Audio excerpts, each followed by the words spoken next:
back to life tonight. I know, the Indus Valley civilization, at its high point in 2500 BCE, when it was a vast network of cities with a population of 5 million. Come with me to their most famous city, Moen Jo Daro.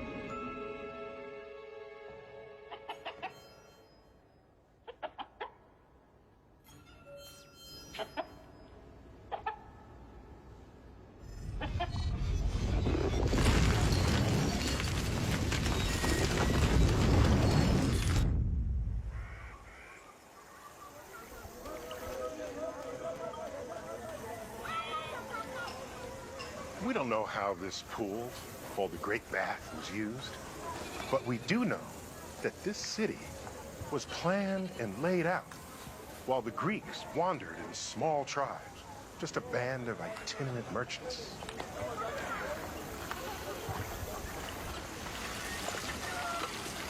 Wait, do you hear that? Listen. Yes, the Indus Valley people of nearly 5,000 years ago installed modern plumbing in their homes, something most people didn't have until the late 20th century.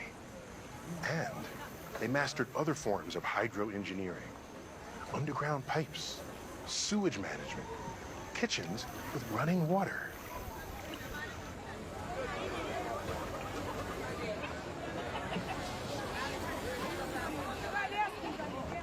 They had dentistry and standardized measures for the tiniest quantities. They were great sculptors who introduced natural reality into the three-dimensional depiction of the human form.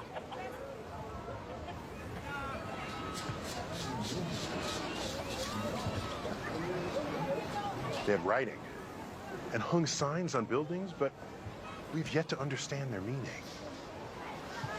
They used dice to play games of chance and whiled away their evenings with board games. And there's something curious about them. They left no depictions of war in their art, nor large caches of weapons. There's no evidence that their meticulously planned cities were ever burned to the ground by enemy invaders. In the study of their contemporaries and human history generally, this is most unusual.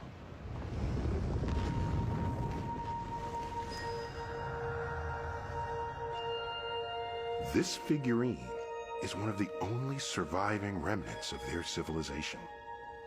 And yet, they were as real as we are. Their moment as real as ours.